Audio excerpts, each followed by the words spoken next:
to have Brother Bosley here tonight. Brother Dave, you come. God bless you. Come to me, all you that labor and are heavy laden, and I'll give you rest. Take my yoke and learn of me. For my yoke is easy and my burden is light. You shall find rest for your souls. Which is a remarkable thing for a man to say. Nobody else said it. Now that passage right there, Romans chapter 8:28, says something you can't find in any religious literature in the world. I think Romans chapter 8, verse 28 there says that God has a promise to you and makes you a promise and commits himself to a proposition that is absolutely impossible. It says, for we know, we don't guess, we know. We know all things work together for good to them that love God, who are called according to his purpose. Now, do you ever stop thinking about what a monstrous statement that is? That statement says God can fix things out so everything that happens to you works for your good. Next time you talk with a black Muslim, ask him what Muhammad gave you like that. Folks said religion are all the same. You got to get mine. It's not as if there's any religion in the world that gives you a promise like what you just read. Find it. Find it. You can't find it. The Lord says, all things work together for good to them that love God. Now that's a great promise. Matter of fact, that's the greatest promise in the Bible. It's unconditional. Now there's one promise that is better than that, but it's conditional. So some people couldn't claim it. There's a passage over in 2 Corinthians that says God is able to make all grace abound toward you, so that you always, having all sufficiency in all things, may abound every good work. I just said a mouthful. There's nothing in school you can get like that. There isn't any promise to a politician. You don't know anybody in the world that can make you a promise like that. Nobody. God is able to make all grace abound toward you, so always, having all sufficiency, may abound to every good work. That thing says, no matter what you go through, God's able to give you all the grace you need to get through it all the time to do anything you want to do. Amen. But that's got a catch to it, you might have known that. That's dependent upon giving. If you're tight, you can't claim that one. Yeah, brother. That's to do with giving. Now this one here is unconditional. Well, you say, Brother Ruckman, it says to them that love God. What if I don't love God? Do I still get the conditions? Yes. You say, well, how come? Isn't a condition upon loving God? Yeah, but you look at that greater context there. Look at the next verse. For whom he did foreknow, he predestinate. That's every Christian. Whom he predestined, he called. Whom he called, he justified. Whom he justified, he glorified. See that thing? That's not talking about a practical day-by-day thing, loving God, like the Lord giving the crown of life to them that love it. That endure temptation. That's not talking about that. That's a theological side of things. That's saying that the people who trust in Jesus Christ are the ones that love God. You say, why? Because they've been called, they've been justified, they've been glorified. That's every Christian. Now, the RSV, you might know it, botch it up. And folks say, well, Brother Ruckman, I put aside. Well, shut your mouth for a while and think, stupid. I'm getting sick and tired of these people saying, every time you try to tell someone, get a hold of yourself, kid. You're all right. Some of you folks are thin skin, you can blow smoke through you. How did you get upset with me and don't get upset with somebody messing with you by it? Got a little problem there, don't you? The RSV says, we know that in everything God works together for good. That ain't no promise. You call it a promise? Poor fool has to be told that God does right. Well, we know, sure, God works together for good. I mean, we know everything that God does is right. What you're not worried about God doing right. You worry about the stuff you're going through. That's what you worry about. You know what you worry about? You worry about all things working together for good. And that's what the text says. If you have a King James Bible. Amen. Now, if you've got something else, you'll have anything, but the wizard is a crock. But he says, we know that all things work together for good to them that love God, who they call according to his purpose. Now, that thing either means what it says or it doesn't. And I'm a literalist, you know. I read my Bible, more than conquerors through him that loved us. I read my Bible, this present light affliction for his blood of moment, word of the thorn. I know all that stuff, and I can quote them backwards and forwards. But sometimes you wonder, you know. I mean, have you ever had to live off that verse for a while? Well, since the Greek says, if you knew the Greek, you wouldn't have it anyway. I mean, there's some promise in that book. The Greek doesn't put any light on at all. Amen. I'll give you one. I can do all things through Christ which strengtheneth me. Do you believe that? How many believe that? See hands. Okay, I hope you told the truth. You say, well, I did. Well, I'm sincere too. I think I'm telling the truth when I say I believe it, but I don't know, man. Look at here. I can do anything all to do through Christ. That's what the verse said. I can do all things through Christ. You can. You believe that, do you? Maybe you can tithe. Come on, preacher. Maybe you give above the tithe. All of it. Maybe you can witness. Maybe you can pass out tracts and preach on the street. Amen, brother. Maybe you can control your temper. Maybe you can shut your big mouth, control your big mouth. So we say we believe. Now let me ask you, if you had the Greek original on that, what would you know you don't know right now? Brethren, there's some things in that Bible you have to learn by going through them. You can't learn them by just reading off, words. Now, I said to myself one day, do all things really work together for good? And I know some things. You know what I'll do tonight? I'm going to turn the 7 devils loose on a Christian, trying to get home to glory, and see what kind of damage they can do to him. And I'm going to pick the 7 worst devils I can think of. I mean, the text says we know the Christian will never be in good with the world. The only kind of Christian good with the world, the Christians that are waver back and forth and act like they don't know anything. Now we know. Look at here. We know we passed the death to life of the love of the brethren. We know he abides in us by his Spirit that gives us. We know when he shall appear, we shall be like him. We know we passed death to life because of the love of the brethren. I know whom I am, all that stuff. We know plenty. Amen. Some folks think it's proud to be agnostic. Well, maybe it's honest. But you don't have to be proud about being a dumbbell. There's some things you can know. And you can know that all things work together for good to them that love God and the called according to his purpose. So we'll take a fella here and we'll bring him in and we'll get him started toward glory, and then we'll see what happens to him on the way and turn the devil loose on him. And turn the devil loose on this fella and just see how much he can take, how much he can stand. I mean, sometimes it seems like maybe you doesn't seem that way to you. Sometimes it seems that way to me. Like the devil's going to pull every trick in the book to try to get me to quit God and quit the Bible and everything else. And I'm going to turn some devil loose in this fellow and see how he makes out. Now, the name of this first devil over here is going to be disability. Disability. Most of you folks know nothing about it. I know nothing about it. I've always had disgustingly good health. I'm 74 this year, and I've been in the hospital 6 weeks since I was born. 6 weeks. And a fella can still jog 3 miles and do 2,000 with a jump rope without stopping. Doesn't know anything about disability. I'm one of those spoiled kids, But do you ever stop thinking how nice it is to have 2 legs and 2 arms? Amen. You ever thank God you can walk? Amen. You're not going to make a dime tonight, folks. It's going to get rough. This is just the introduction. Come on, preacher. Amen. A lot of my friends don't have any legs. I've got some new Christian friends on crutches, and I got some new Christian friends in wheelchairs. When I go out and jog at the night out there in the blacktop at night, 11, 12 o'clock at night, every time I take a step, I just thank God I can even walk. Amen. I think about John Hall, wheelchair, Carl Baker, wheelchair, Tim Lee, wheelchair, Rex Harrison on crutches. You ever thank God for your breath? Oh, everybody breathes, Ruckman. No, they don't. Did you ever go to the War Hospital ward and see when the oxygen test?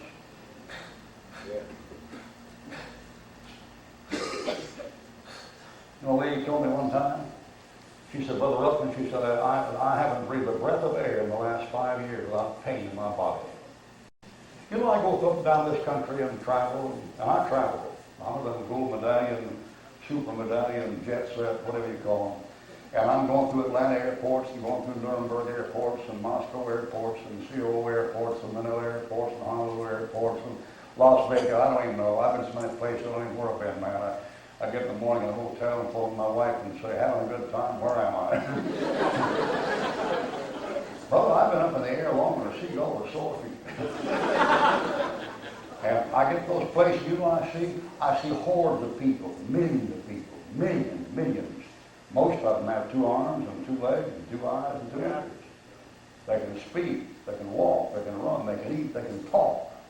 It's amazing how good God's been to a mess of sinners. But occasionally you see them, double cleft palate, hunchback, clubfoot, water brain babies, mongoloids, that kind of thing. How could that work for good? I ask.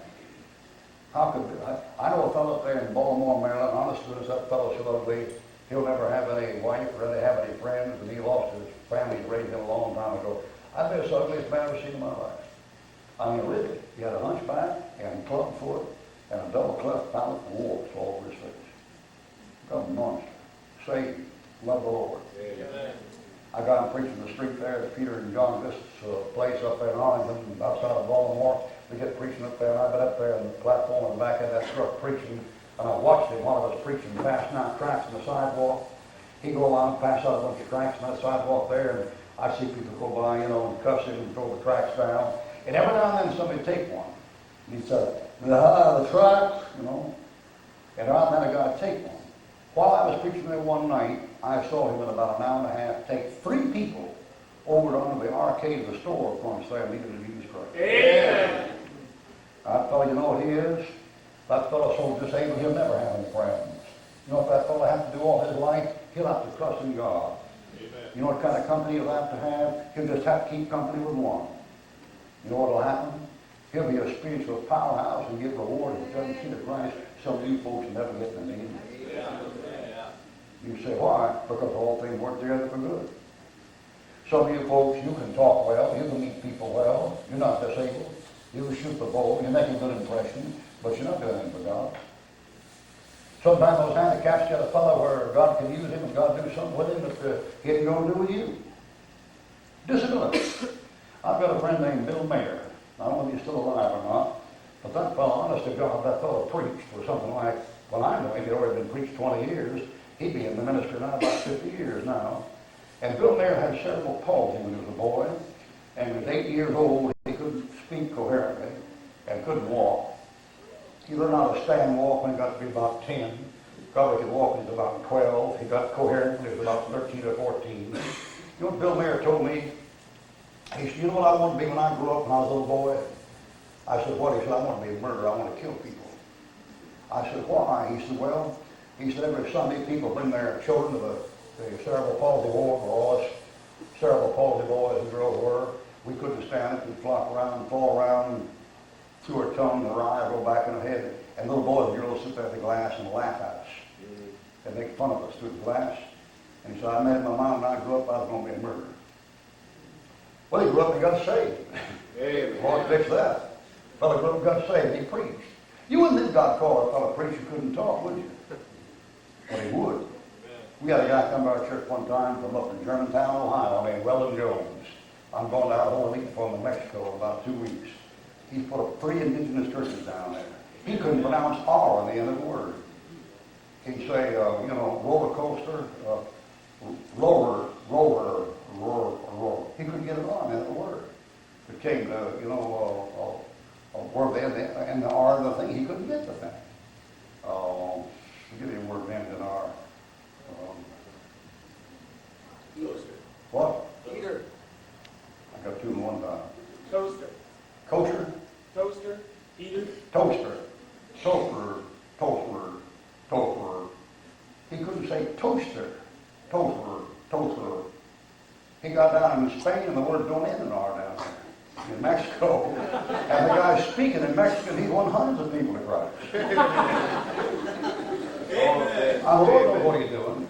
If you don't. And Bill Mayer, I have in my church a preach, he got the pulpit and say, all right, let's have a Bible now in front of Romans chapter 9. Well, he's now up in his 40s, cerebral palsy. You can still tell he had it. It's all over. And he get up there and start out like that. I remember one time I had a bunch of cripples come to my church. We had a regular Oral Roberts service there, At least it looked like it, They weren't getting healed, but we had them, and we wanted to have them here. We had all the disabled people come in. We had them on crutches and lying on beds and stuff around there. Bill got up to preach. I'll never forget if I'll ever be 1,000. But he got up there and opened the Romans and he said, the Bible says there, who of you to say to the potter, why hast thou made me what? He said, God made the way one made you. Who did complain and say, why did God make me like this? Who do you think you are? Man. No, I couldn't said that a bunch of crippled people, but boy, he could. And he did. And they get saved. I mean, I went to home with him one time, I thought he was one of these fat boys that had the gland trouble. He was about 50 years old, weighed about 370. He wouldn't go to church anywhere. So embarrassed him to go to church, because he's, too fat. And I dealt with that kid about 5 or 6 minutes sitting next to him and got nowhere trying to win him to Christ. He had all this alibi, but he was fat, his alibi. If you're not even getting saved, well, you see my condition, you see my condition. And all the time I was talking to that fella, Bill was sitting right next to me, just kind of, I can hear him just kind of breathing like this. So I finally stepped aside and let Bill handle me. And Bill moved right in next to him, put his finger around his chest and said, "Listen, fat boy." He said, "If you don't get saved, you're going to hell and fly like a grease ball."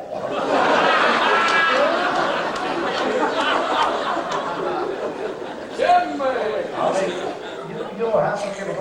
We were going down the street in the car, and Bill was driving. And at that time I was going through a trial, at least I thought it was. Of course, hindsight's better than foresight. And it wasn't turn be much of anything, but I was really, big catastrophe in my life at the time. And I was going up there and kind of sorting myself, licking my wounds. I didn't know what he was thinking. He was just driving. I was looking out the window and he said, all of a sudden he said, "Boy, I sure am glad God didn't heal me."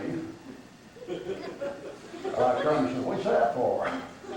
Well, he said, "Well, God, if I hadn't had this affliction, I wouldn't know how to deal with these folks, but boy, I can reach them." I said, "Okay, God, I'll shut up. We tell those people, you know what Bill told me one time? Bill Mayer said he had a friend who was born blind. And one day his friend who was born blind said to him, he said, I sure am glad God didn't give me any eyes." And Bill said, "What do you say that for?" The guy said, "Well, just think, I've never seen this stuff." He said, "I've heard this horrible stuff, people talk about this stuff, but I got no idea what it looks like. I've never seen it." And he said, "Just think, the first thing I'm going to see is somebody who loved me enough to die for." Amen. Now think about that. And he says, "All things work together for good to them that love God, to them who are called according to his purpose." All right, that is wrong. We got another demon over here. The name of this demon here is death. I guess the most disobeyed commandment in the Bible by Americans is that one. You know what that commandment says? It says, "Owe no man anything." That's in Romans chapter 13. Boy, you talk about a disobeyed commandment. Owe no man anything. What this country is, $3 trillion in debt. To a bunch of people who print counterfeit money. I mean, like, really, man? You want to get rid of national debt? Put Ruckman in. I'll get rid of it for you. I get rid of it for you in 24 hours. You know what I do?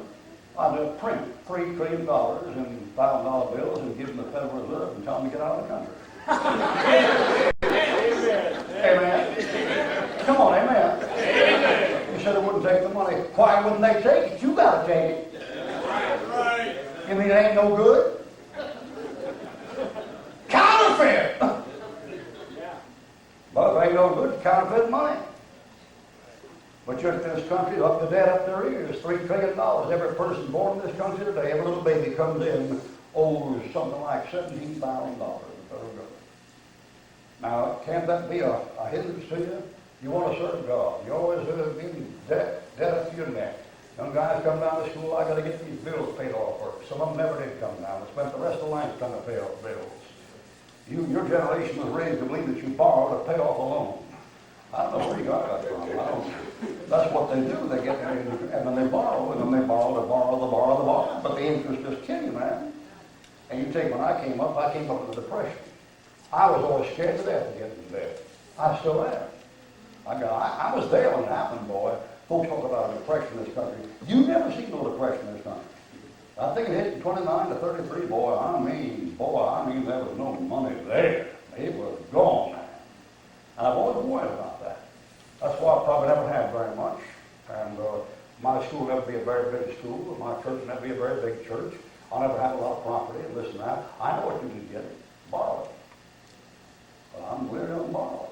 It's always a weird about it. Right now, my house is paid for. My school is paid for. My church is paid for. My furniture is paid for. All my cars are paid for. All my hospital bills are paid for. Nothing. Not read 15 cents. Which means I don't have very much. much. If you want to get a lot, you're going to hold.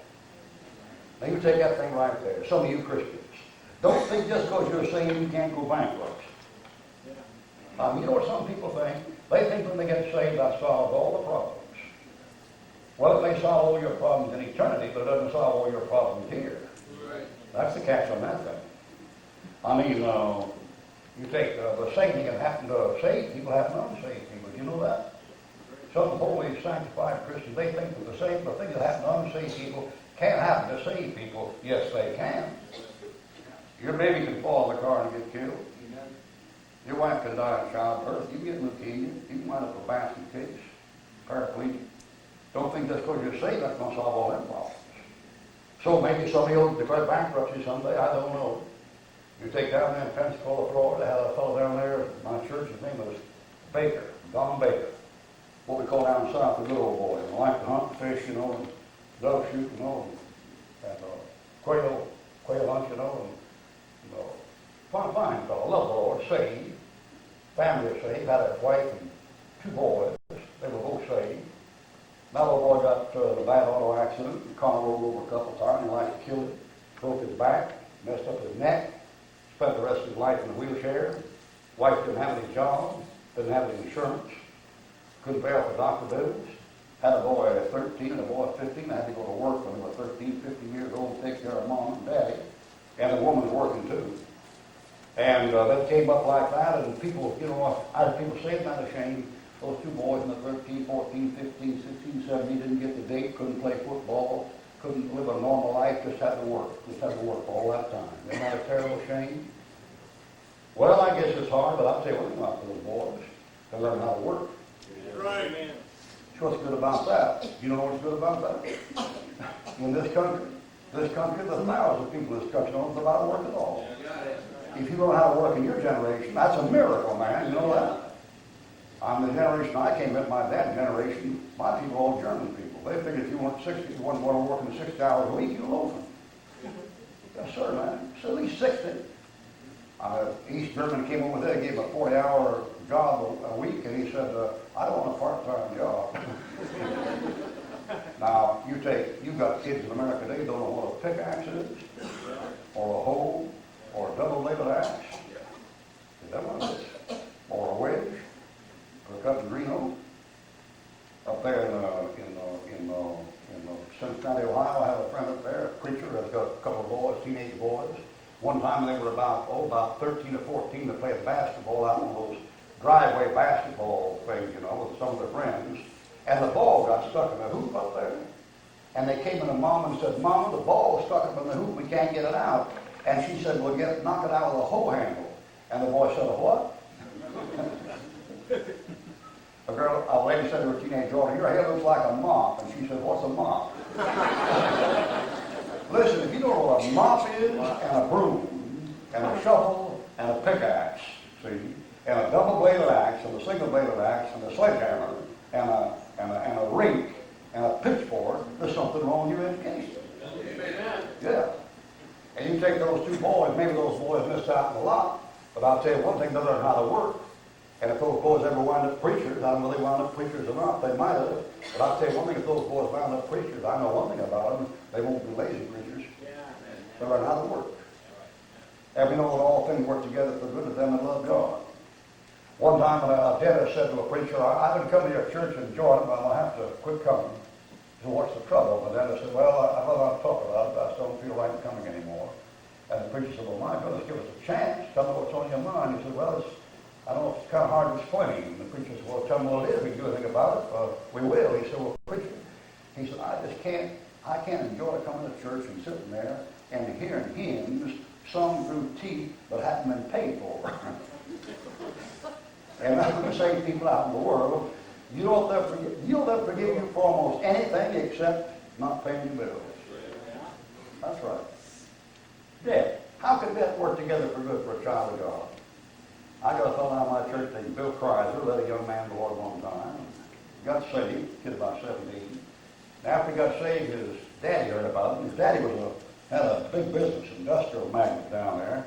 And he called Bill Kreiser in and said, what's the big idea of messing with my boy? And he said, well, I wasn't messing, I just led him to Christ. And So my boy's talking a bunch of nonsense now about being called to preach. And Bill said, well, praise the Lord, aren't you glad your boy's called to preach? And that fellow said, my son's not going to preach. My son's going to inherit my business. And 2 months later, he went bankrupt. Lost the whole cotton picking land, man. And that kid never got a dime. Not a dime. So he said, what a terrible thing. No, he's the minister. Amen. We know all things work together for good to them that love God, who are called according to his purpose. Well, let's try this one up here. Divorce.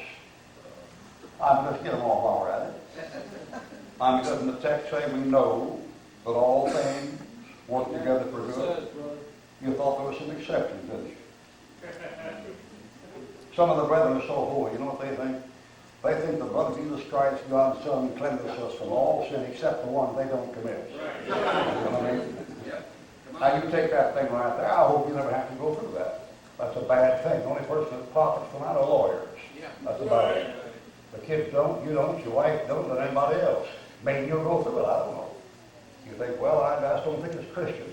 Doesn't make a difference. You're not living in a Christian society, man. Well, I'm going up there and said to the judge, I don't believe in divorce. I don't. You say, Ruckman doesn't believe in divorce? No, sir, I don't believe it. Amen. I wouldn't put away a woman if I had scriptural grounds. And one time I had scriptural grounds. I didn't put her away. I think when you stand there and say for better or for worse, till death do us part, you mean for better or for worse. Amen. And if it gets worse, you stick it out. That's what I believe. Amen. But what's you going to do if you marry somebody who don't believe that? Now, back in the old days, they had to go down and get a judge and a lawyer and get a trial. Not anymore, man. Yeah, that's right. They go down there and fill out the papers, $250, bim, bam, brother, you're gone. Yep.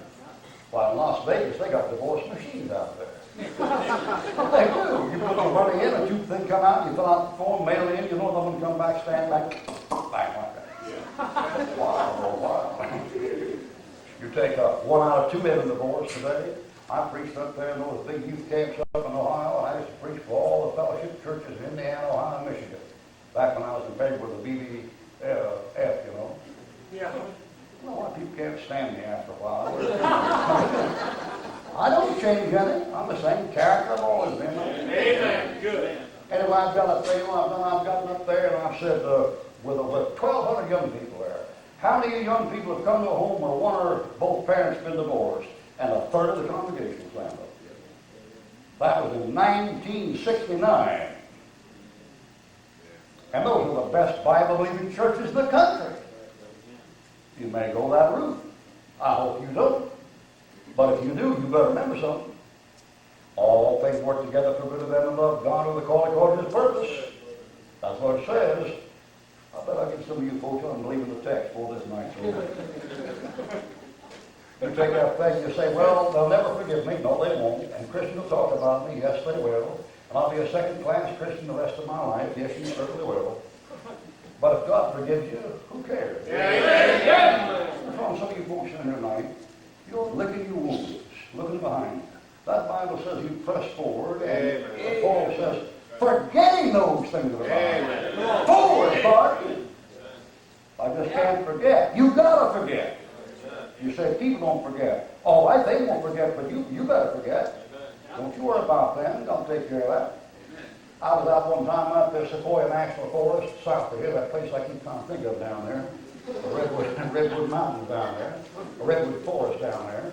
And I was sitting at the table with a bunch of preachers, believe me, and about 20 pastors and my wife sitting around this table at a youth camp talking about this now and then.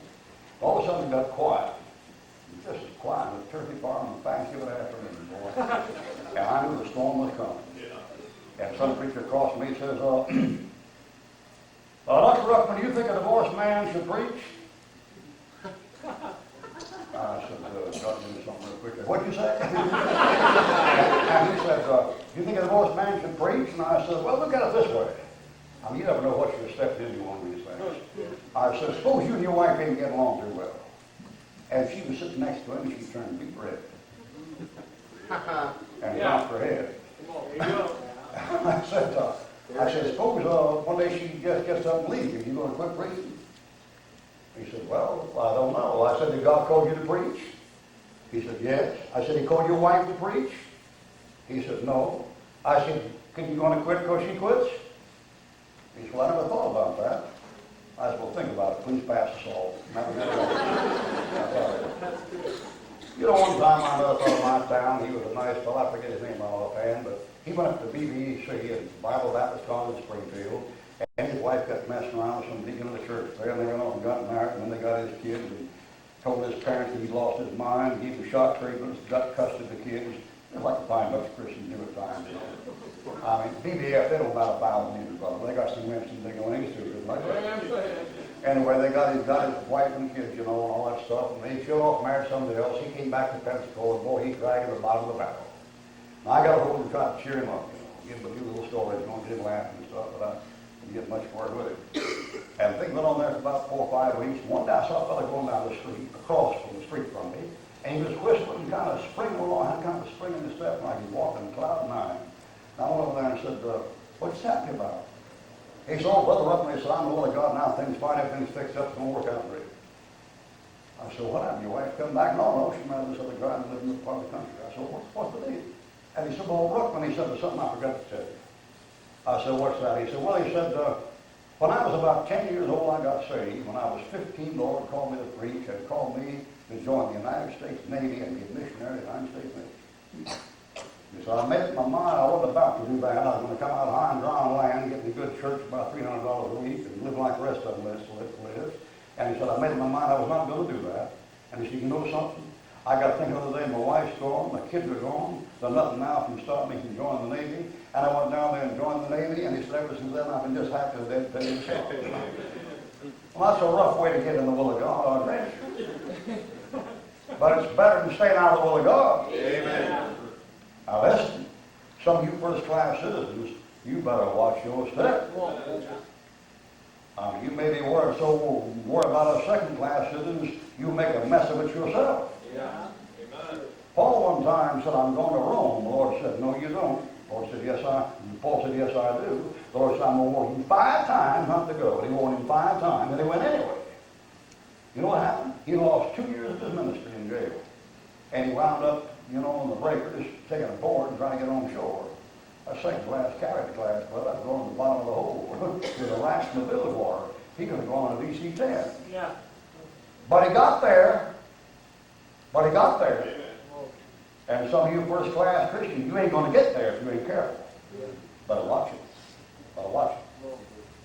All right, all things work together for good to them that love God, to call according to His purpose. I've got a brother-in-law named Bubba May up in central Alabama in the Black Belt, and he married a terror boy. She was a terror boy. I mean, she was something else.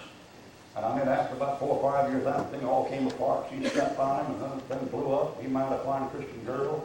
They've been married now for something like 45 years, and it worked out just fine. I don't recommend divorce to anybody. If I found a wife, sheep not to be loose. You got your instructions. But if it happens, don't throw in the towel and quit. I was preaching one time down in Birmingham, Alabama, and a professor from Mid-South phoned up the preacher where I was preaching. I don't know why it is, but college professors have a complex about me for some reason. and he phoned up this pastor at this church, and he phoned him up, and he said, are you having Ruckman in for a meeting? He said, yes, I am. He said, that's going to hurt your work to do that. He said, we're having me, and we want to have a good meeting with them. People are blessed. And he said, well, I'm sorry to hear that. So I know you had adulterers in your pulpit. And he said, oh, yeah, we have them all the time. And that professor said, you do? And he said, yes. He said, matter of fact, I'm an adulterer myself. And that professor said, you are? He said, I thought you only been married once. He said, that's right. But he said, you know, the Bible said, whoever looks upon a woman to lust after the heart, that's already committed adultery. There you go. Then the Pharisees had the time of it.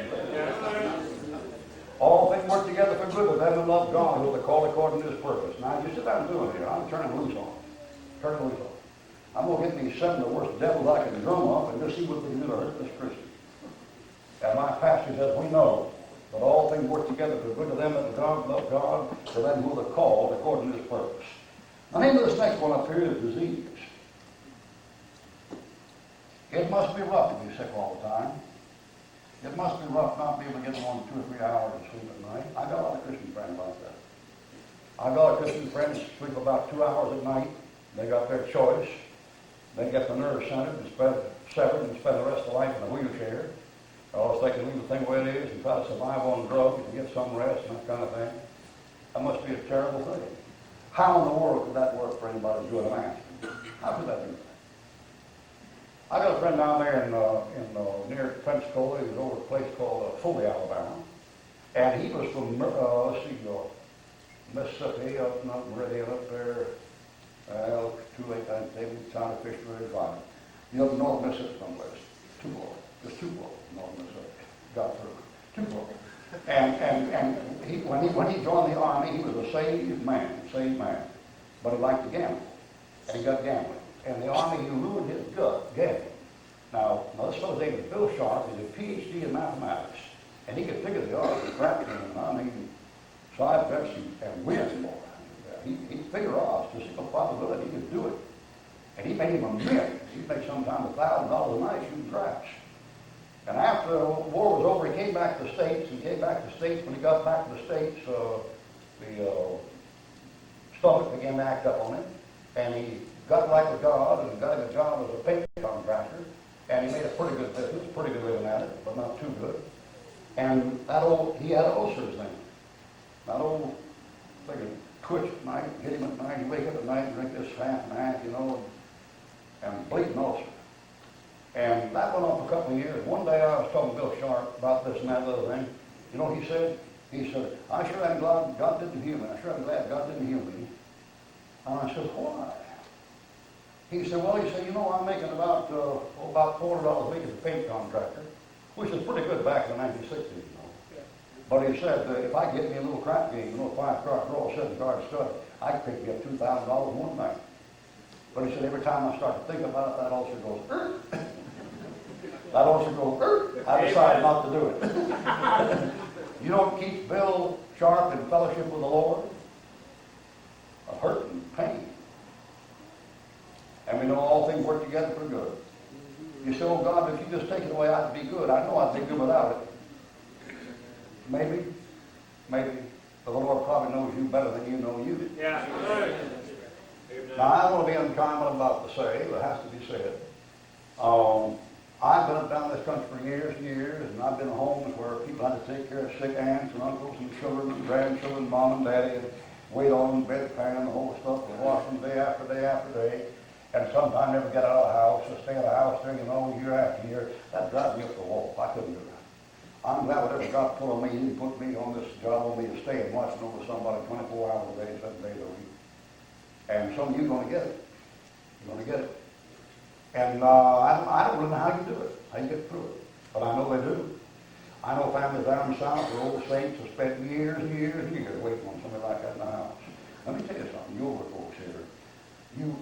You saved old folks. We pastors, we can't get most of you to win the souls. You won't do it. If I had Carl Hatch coming here, you had Carl Hatch coming here, 1,000 other good soul winners, you still wouldn't do it. The tree's already been bent, it's already grown. Now, I'm not jumping on you. Maybe some of you bring people to church, thank God for that. Maybe you witness once in a while, thank God for that. But you don't win souls normally. People get over 40 and can hardly ever make it into soul winners. You have to get young fellows, but you got to get. Now, we need you old folks. Sure do, man. You pay the bills, man. I'm a young couple. They're broken Job's turkey, man. Oh, yeah. So there's a place, and God knows all about it. But you know what God will do to you sometimes? You folks who won't do that, He gives you another way to get your reward. He's going to reward you. But maybe He's going to put something like that on you. I don't know. Maybe you can take it. A lot of people can. I couldn't. I'm telling you, man, by the time I've been in the best hotel in the world, Marriott, Griswold, the whole works, man, by the time I've been in a motel 2 days, I am ready to climb the wall, man. I want to get outside. But thank God He didn't put that on me. I've seen Him put in others. We had a little lady down at a church called Ida Bell Salter. Ida Bell Salter was a chronic invalid for 32 years. 32 years she lay on her back. And every year we prayed God take her home. He never did. Went on and on for 32 years. Some of you folks aren't 32 years old yet. She'd lie there, rheumatoid arthritis, all doubled up like this. Pick her out of the bed, go to the bathroom, take her back in. She couldn't walk. She couldn't stand up. All crusted up. Saved woman. Saved woman. Love the Lord. I never saw her. All the time you've been out dating, messing around, fishing, hunting, fooling around, and football and basketball, baseball and soccer, and walking around, that woman just been lying there 32 years. I'd come there and say, "Morning, Miss Sawyer." "Morning, Brother Ruckman." I said, "Let me hear you say, 'Praise the Lord,' Mrs. Sawyer." "Praise the Lord." She said better some of you said. You got nothing wrong with you at all. I only got a blessing, I go see that lady. I often got thinking about that thing. I thought to myself, that woman really knows more about God than I'll never know about. I always say something like that flat in the back there 32 years. Don't you know God had to get real to her for her to go through that thing? And my flesh cringed at that thought. I read in my Bible, he that has suffered in the flesh has ceased from sin. I said to myself, Ruckman, if you're ever going to get to really know God, really know him, you're going to have to go through something like that. I don't like that. My flesh just quit drawing that. But I know it's so. I know it's so. I bet that woman had a power and prayer I never had in my life. And I want that. I want that presence. I want that knowledge of the presence of God, that realness of Christ near me and in me. He's in me. He's just near me. I'm part of him. He's part of me. But it gets unreal at times, don't it? I get so tired of things I can see. I'll be frank with you folks. I've been wanting to see Jesus Christ for a long time. Because I've been bragging about him. I've been shooting off my mouth about Christ for nearly half a century. It'll be 46 years this year. I've never even seen him. Amen. Isn't that weird? I'm just talking. I never seen it. I want to see him. I want to see him. Amen. I get tired looking at you. I get tired looking at myself. I get tired looking at my family. I love them. I appreciate them. But just truck on the pants and the board up here, you down there, the street out there, and gasoline station, Taco Bell, McDonald's, Tony Pizza and all that kind of stuff. It's the same almost anyway. I get tired of it. I get tired of planes. I get tired of airports. I just get tired of everything. I just say, I would like to see this one that I've been talking about all this time. And someday I want to see him. I'm going to see him. But in the meantime, it isn't real enough to me. It's real to some people. And some old saints have to suffer, I'm sure, real to them and really real to them. I was telling Brother Blue about a case we have. We got a missionary overseas named Tillman. He works with lepers. He put up leper hospitals and leper churches churches for lepers in Cambodia and Thailand. He's working on them to get them in Mongolia, of all places. And he sent us back pictures of his lepers. Arms going off, fingers rotting off, feet rotting off, face rotting out, teeth falling out, nose back to the face, horrible looking things. And leper women, hold the little 4-year-old girls up and saying, "Please take my little girl away from me. Please take my little baby somewhere. If she lives with me, she'll die." They have to get cremated with the mothers. All the lepers stay in one place, and they're all cremated when they die. Your kids stay with you, you die of leprosy. Now, those folks, I've seen pictures of them. My associate, Brother Donovan, just got back from over there, brought back some pictures. And one of those pictures shows those lepers crawling to the prayer meeting. And they don't have any little wheels with boxes. They just, on the stubs, crawl a couple hundred yards to get to the prayer meeting. They sent us a letter Christmas time, about 2 Christmases ago. And they said, "We want to thank you for your many gifts to us, especially the white socks that you sent us that are clean, we can't get here." And they said, we want to ask a very special favor of you. They said, "We want you to give us another Christmas present, if you will. And we want to know what it was." And they wrote back and said, "Would you please give us the privilege of praying for you?"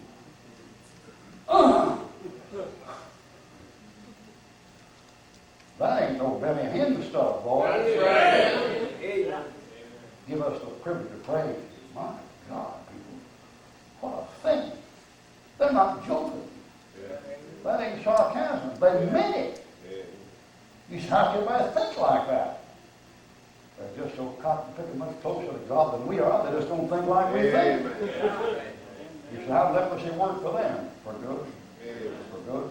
Listen, folks, it didn't say we know all things work together for what we think is good. You know they'd be catching it somewhere, didn't you? It said all things work together for good. That's in God's idea of what's good. That's what it is. One or two more here. Take this one here. Desertion.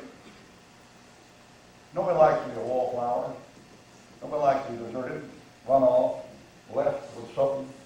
I had a student come to my school one time, tall, skinny fellow, loved the Lord, North Carolina. His mother had something like 5 children. Their daddy took him through Phoenix City down there, Columbus, Georgia, down there at Fort Benning, and he stopped at a drugstore there when this boy here was about 5 years old, and he got out of the car and went to the drugstore, went to the front end, went out the back end, and never saw him again. There was that woman out there, all the kids in the car, and never saw him again. But everybody, deserted. Up there at Tennessee Temple, years ago, they had a great saint up there named Charlie Weigel. And Charlie Weigel lived up past 90 someplace, and he wrote a song called No One Ever Cared for Me Like Jesus, which you probably heard. Millions have been blessed with that song. But you know the background of that song? Wife deserted it. Someone walked out and left him flat. Folks don't like that. Nobody likes that. Kids in high school, junior high school, don't like to be left alone. They have that gang instinct, that mob instinct, that crowd instinct. I must confess, I never had that much. I had some advantages there. I always kind of a lone wolf, you know. I never just much care what I thought one way or another, but most kids do. Most you kids here, you're more worried about what the kids your age think about you than what the Lord thinks about you. Now, some of you don't. Most you do. Most kids 13, 14, 15, 16 are more worried about what the teenagers think about than what God thinks about them. They don't want to look like peculiar. Well, Ruckman, you're an old dog now, dinosaur came over the ark, and it's easy for you to be different, easy for you to be odd, easy for you to, no, it don't get any easier. Oh, bless your heart, people. I've been up in Detroit, Ohio, Detroit, Michigan, where the whole congregation stood, 4,000 people. Premillennial Bible-believing Baptists, and sang, "Mine eyes have seen the glory of the coming of the Lord, He is tramping up." I sat there in the chair, never moved. You couldn't get me to stand and sing that song. That old demon-possessed woman. Amen. Mine eyes have seen the glory of the coming of the Lord. You're a liar, he hasn't come yet. His truth is marching on. You fool, truth is falling in the street. In the beauty of the Lord, this Christ was born, you not, he was born in the stable. As he died to make men holy, he died to save sinners. Let us die to make men free. You couldn't free a rat out of a mouse trap. God had make men free. You know how many free people are in China and Cambodia and Laos and Iraq and Iran and Russia and Romania and Bulgaria right now? What'd you do about them? Send them a card? All that stuff. Tramping out the vintage. You know what that vintage is? It's white Southerners.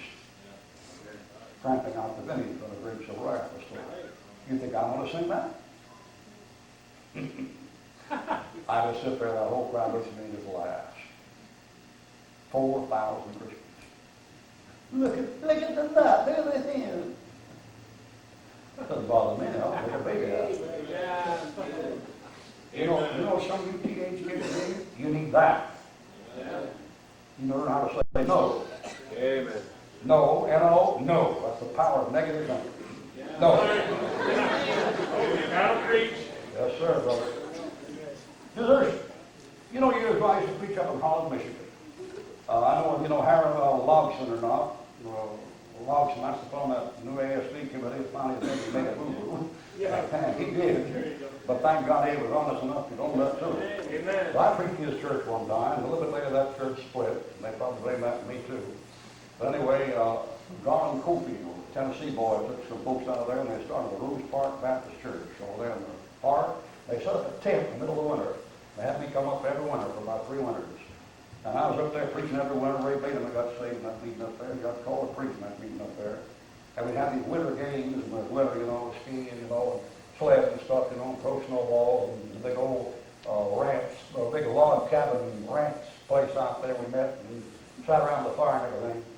And that church at Rose Park, they had a little reformed Dutch girl named Ruth Ann Knobber, pronounced Knobber, K-N-O-B-E-R.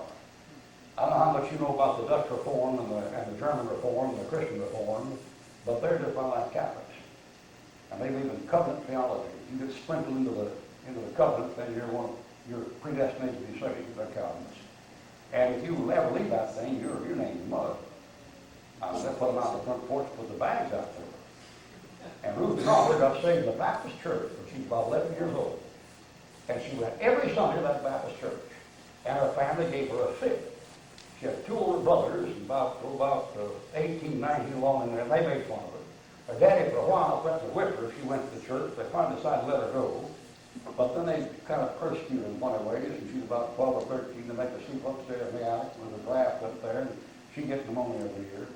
And her older brother sit down the stairs while she was upstairs and play cards and tell dirty jokes and stuff.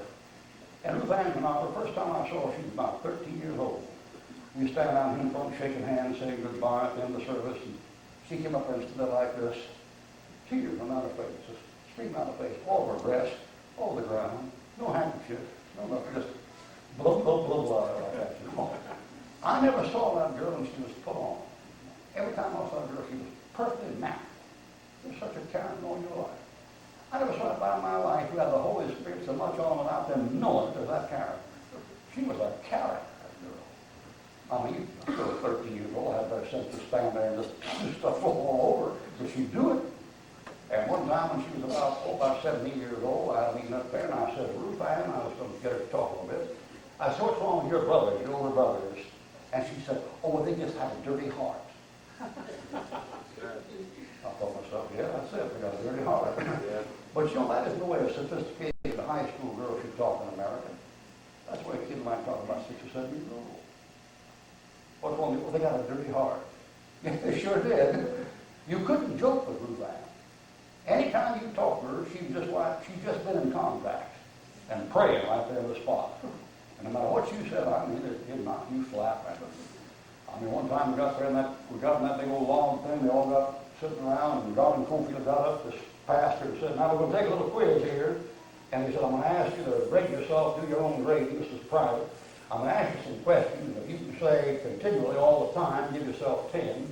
And if occasionally, give yourself 5. But if not at all, 0, then you begin to ask some questions. We each had a paper. And it would be a question like, I witness and pass out tracts every day. I read at least 10 chapters of the Bible every day. You grade yourself. We got through that thing, and I graded my paper thing about 85, and Ruth Ann was sitting right next to me. I thought I'd kill her, you know. Bad mistake. I turned and said, Ruth Ann, what'd you get, 50? And she said, oh, no, brother, I couldn't give myself anything on that quiz. Oh, man. I was checking that paper and said, I must have blown this thing here somewhere. That girl would eat you up, man, if she didn't even intend it. When she was 15 years old, a couple of guys came by to take her out for a gang job, and there were 2 guys in the front seat and 3 in the back. They put her between the guys up front and, went around. They took her out, and she got in that car just innocent as a chicken. I mean, prayed up and just happy to go on a ride. She says, she looked around the back. One of the guys in the back was a professing Christian. And she says, oh, hey, Tom, you're a Christian, aren't you? No, Tom. And then she said, where are we going, fellas, to a prayer meeting? That's when they stopped that car. Boy, he went back there and dumped her out, boy. I mean, she went all through high school. Nobody did her. They wouldn't date her, wouldn't touch her. Wouldn't touch her. What about a wallflower? And finally she got grown, she got off Tennessee Temple. Went up there and Beta went off there and a couple of other ones. And one day I was talking to one of the guys at Tennessee Temple, and I said, you got a girl up there named Ruth Knobber? He said, oh, yeah, Ruth, yeah, Ruth. I said, well, I bet she's popular. She's a beautiful girl. Just clean around. I said, I bet she's popular up there in that camp. He said, well, no, Brother Ruckman, she's not too popular. I said, why not? She said, well, I dated that girl. I said, she's peculiar. She go out, all she wants to do is pray.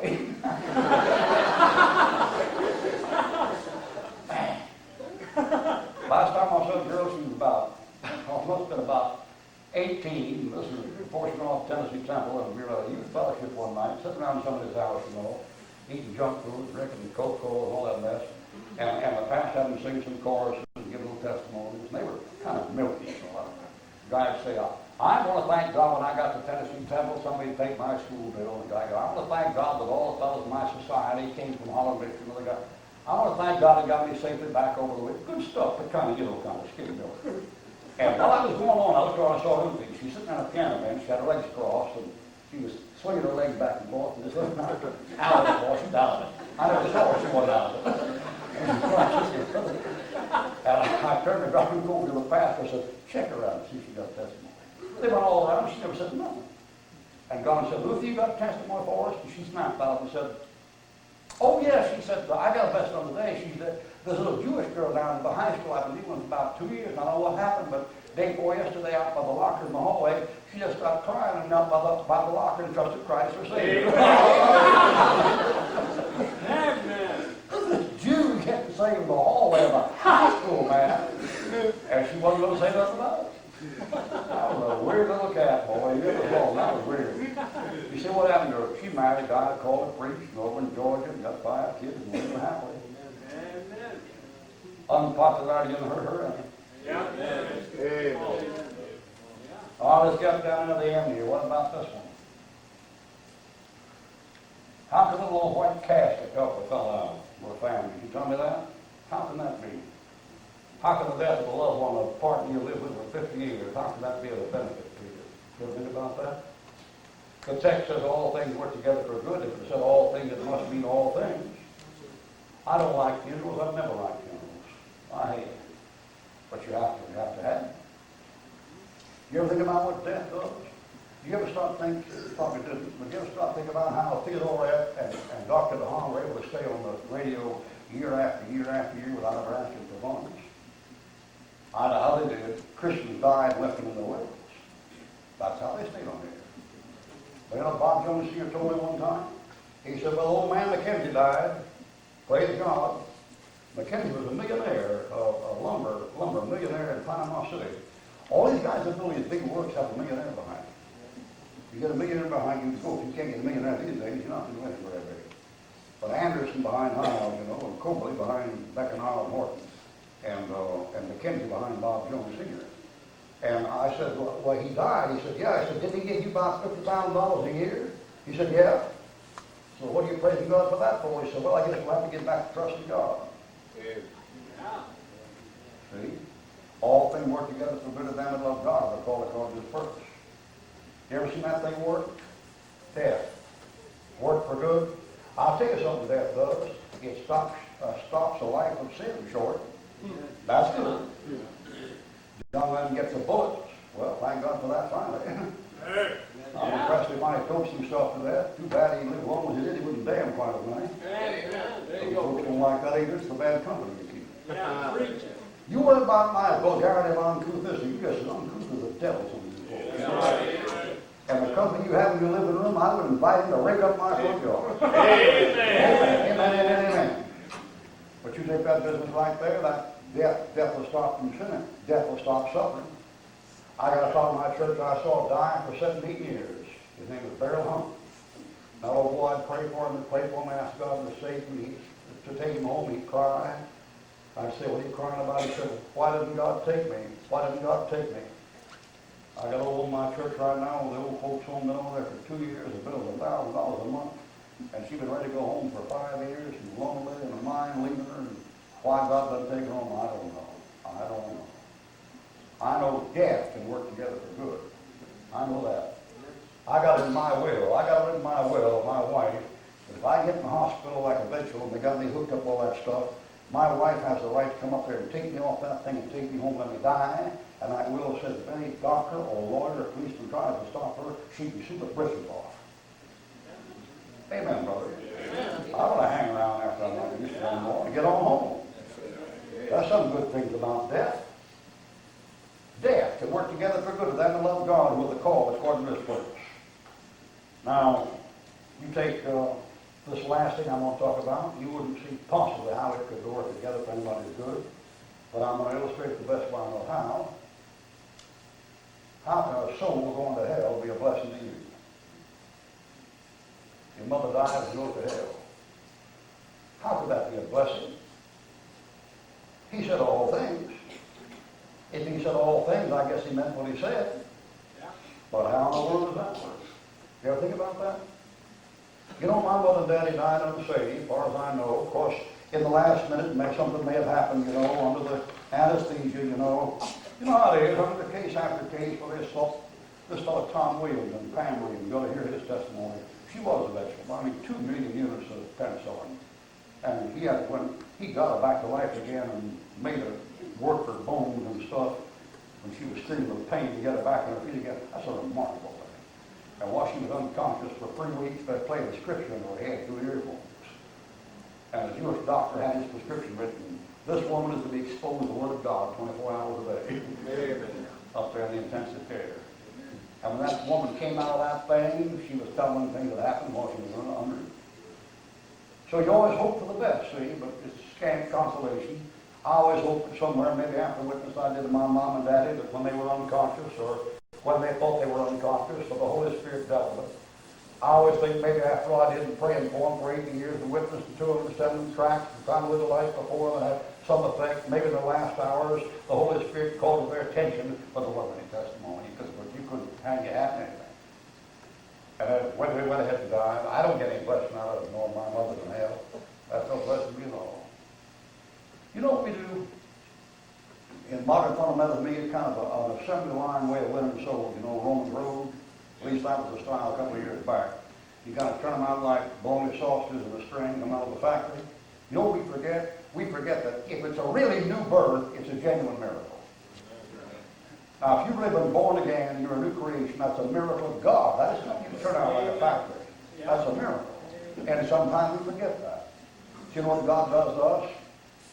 He'll take someone whom we love, somebody close to our heart, and get us praying for them, and praying for them, and praying for them, and witnessing over them, and bawling over them, and crying for them. No matter what we do, we can't do nothing with it. You know why he does that? He does that to show you that that thing is a miraculous work, and he has to do it. And you'll learn after a while. I'm not talking about being a Calvinist, I'm not talking about that.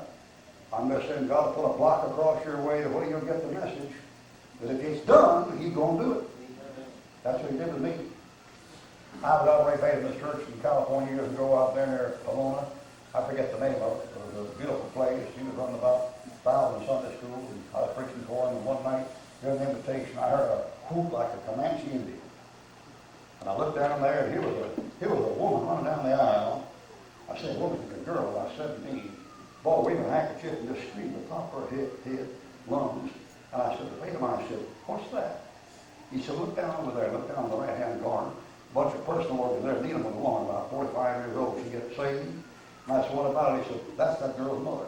And I said, that girl got saved. She's 10 years old. She's been praying 7 years for her mama, and her mama getting saved. And I remember sitting up there in that bench, looking down there, and saying to myself, well,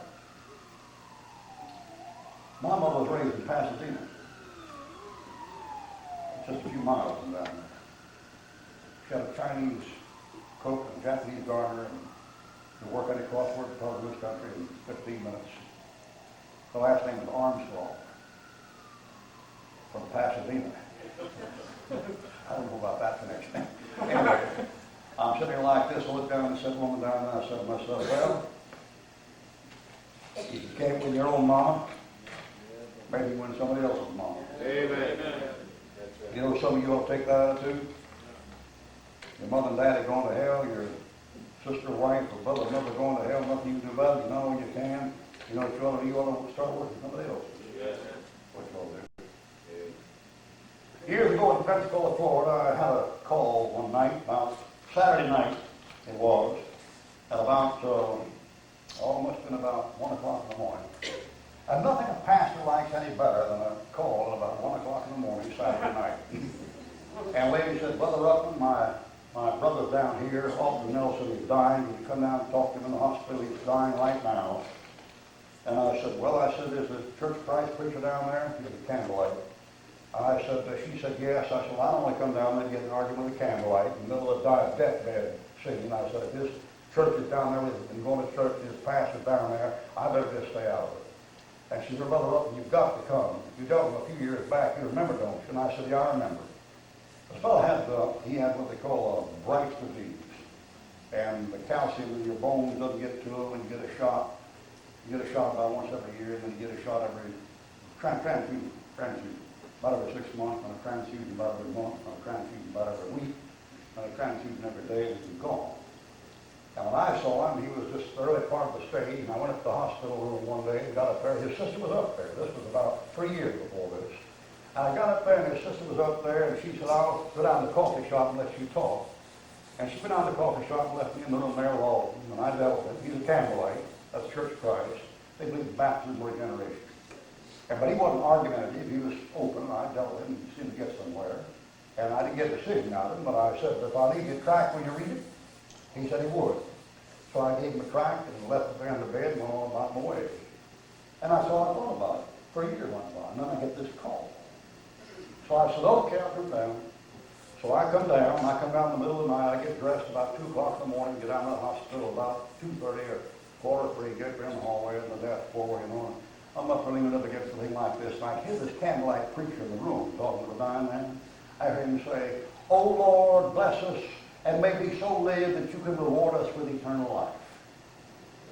And I lean up against that thing, and I was thinking, I was mad, boy. You dirty dog, you dirty dog. Why don't you tell us what the devil how to get saved? You dirty so-and-so, man. I mean, the words were coming to my mind, boy. And after a while it came out, the very idea. Help us so live that you may reward us with eternal life. Nuts, Bob. With a capital N, nuts. Amen. You're going to get the reward of eternal life. Eternal life's a gift. Amen. You understand that? Amen. And I'm out there, and pretty soon they come out the door, and his sister comes over and says, come here. I come over there and come in, and we start the bed. He's all jacked up like a wrecked automobile, got tubes in his nose. He kind of pulled the tubes out, and the nurse was keeping him in. He's strangling his own blood. Bad scene, man. And his sister says to me, Brother Ruckman, she said, there's something I forgot to tell you. I said, what's that? She said, well, you know that day that you talked to him when I went down to the coffee shop? I said, yeah, I remember that day. She said, you know what he was doing when I came back up? I said, what? And she said, well, the doctor told him not to get out of his bed. And she said, when I came back up, he was out in the middle of the floor on his hands and knees over that tract that you gave him. And she said, since then, he's acted so different. So I went around there and got right up how that fellow's face was, and he couldn't move nothing hardly. So I got my mouth right down next to his ear, and I said, I said, I'm the guy who gave you that tract a couple years back in the hospital. You remember me? He goes, I said, that day that I left that tract, did you accept Jesus Christ your personal Savior? He says, Amen. I said, I ask you one more question. I said, are you trusting right now nothing but the blood of Jesus Christ to take away your sins? And I said, bless God, glory to God, man. Had prayer with him and got up to leave, went out the door. His sister grabbed him with her arm and she said, oh, do you think that's enough? Is it enough? Amen. If God coming down here as a man and shedding his blood, God's blood, can't take away your sins, what in heaven and earth could? Is that enough? Well, bless my soul, if I ain't enough, you folks all just good dead in hell with the key shut, door shut, and the key thrown away. I went home that night, went to bed. I got up about 7 o'clock next morning, felt like I had all night hanging on the man. Came and got shaved in the mirror, and all of a sudden the joy of the bells began to kind of ring in my heart, and I got kind of hopping around, thought, there, having a good time, You know what I was thinking? I was thinking, isn't life strange? That preacher's damnation is my salvation. I'm getting a blessing out of him being lost. You say, why? Because in that hospital room I saw what I had worked and what he had given. Yeah. And that was a blessing to me. And we know that all things work together for good. So then I love God and the Lord goes to good. I do not know why all around me my hopes all shattered seem to be. God's perfect plan I cannot see, but someday He'll make it plain. Someday He'll make it plain to me. Someday when I His face shall see. Someday from tears I shall be free. For someday I shall understand. Amen. I cannot tell the depths of love that move the Father's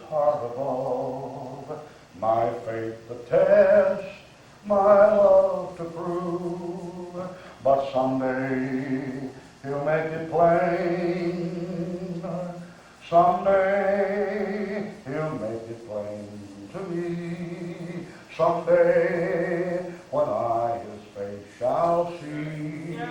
Someday from tears I shall be free. For someday I shall understand. Amen. Let's go, Lord, in prayer. Father, I want to thank this blessed promise. There are many women in this building know nothing about this promise. That poor soul this building night that walked out that door, they couldn't look anybody in the face and say, I know that all things are working together for my good. And you offered to them free to have a chance to lay claim to the greatest promise that God ever gave man or man ever gave man. Now, I pray somebody tonight will accept Christ the Savior. Somebody tonight will trust His shed blood for the sin. Somebody tonight will openly confess Him and receive Him and have the joy of salvation, knowing that from time to night on, come hell or high water, some aliens from outer space, UFOs, terrorism, bankruptcy, international war, atom bomb, nuclear bombs, revolution, whatever, that'll work together for their good. Let's stand and pray a few minutes. Before we get the invitation tonight, let's pray just a few minutes on the musicians are playing. I want to ask you tonight, are you saved? Are you ready? Can you claim the promise? Can you look God in the face tonight and say, Lord, I'm yours and you're mine, so I'm claiming that everything that's happened to me is going to work together for my good. Listen. If you're not saved tonight, nothing is working together for your good. What's working on you is God, the goodness of God, trying to bring you to repentance. And the accidents you've been through, the narrow escapes, the near calamities, the tragedy, the sickness, the heartaches, the bills, the frustration, the dirty deals, the raw deals have been just for one thing. And that's to turn you to Jesus Christ, where you can have eternal life. And if you haven't done that yet, then you've defeated the purpose of your suffering. God sent it to you to be merciful to you. He doesn't want to see you hurt forever. You die without Christ, your suffering just starting, and he won't end. God help you. Father, bless your word, honor your word. May it bring forth some fruit here tonight, like a good tree, bringing forth fruit. May somebody here tonight understand what I've said tonight and lay hold of this promise. In the name of Jesus Christ, amen. Amen. Let's stand. Pastor Blue, you come and conduct the invitation in the Lord be with you.